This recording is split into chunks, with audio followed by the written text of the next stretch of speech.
સયાજીગંજ વિધાનસભામાં Aadhaar card, ration card, e KYC, Ayushman card કેમ્પનું આયોજન કરાયું. સયાજીગંજ વિધાનસભાના ધારાસભ્ય કેયુર રોકડિયાની આગેવાની હેઠળ નારાયણ સેવા કાર્યાલય, ઓફિસ નંબર 9, વૃંદાવન સોસાયટી, વીર સાવરકર સ્કૂલની બાજુમાં ગોરવા, વડોદરા ખાતે આધાર કાર્ડ કઢાવવા અને સુધારણા માટે ration card, e KYC, Ayushman card અંગેના કેમ્પનું આયોજન કરવામાં આવ્યું હતું. આ કેમ્પ આજે મંગળવાર તારીખ 4 નવેમ્બર 2025ના રોજ સવારે 10:30 થી સાંજે 5 વાગ્યા સુધી યોજાયો હતો.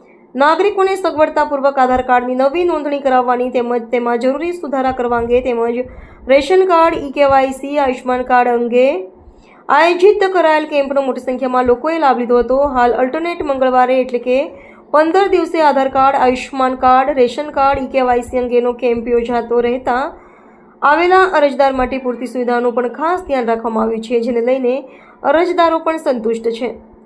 સમગ્ર આયોજન સંદર્ભે સયાજીગંજ વિધાનસભાના ધારાસભ્ય કેયુર રોકડિયા દ્વારા વિસ્તૃત માહિતી આપી હતી.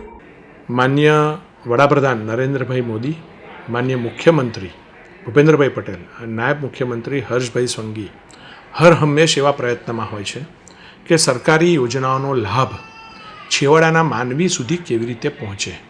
અને સરકારી યોજનાઓના લાભની અંદર મુખ્ય કામ જો છે એ આધાર કાર્ડથી જ થતા હોય છે.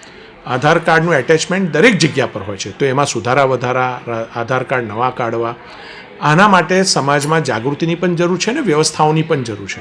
સરકાર એની રીતે વ્યવસ્થા કરતી જ હોય છે.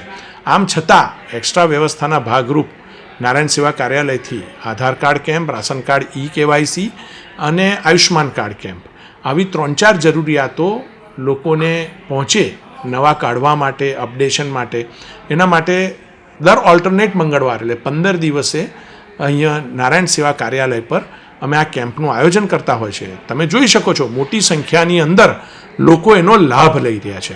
એક સારી બેસવાની વ્યવસ્થા મળે, સારું વાતાવરણ મળે, સ્વચ્છ ટોયલેટ બાથરૂમ મળે, આ તમામ સુવિધાઓ, પીવાના પાણીની યોગ્ય વ્યવસ્થા હોય, તો આ તમામ વ્યવસ્થાઓ જ્યારે પૂરી પાડીએ છીએ તો આ વિસ્તારના સયાજીગંજ વિધાનસભાના અમારા સૌ નાગરિકો આનો મહત્તમ લાભ રહે છે. અને એટલા જ માટે સયાજીગંજ વિધાનસભાનું આ નારાયણ સેવા કાર્યાલય છે, એના પર લોકો મેક્સિમમ લાભ લઈ શકે એવો ધારાસભ્ય રૂપે મારો પ્રયત્ન હોય છે.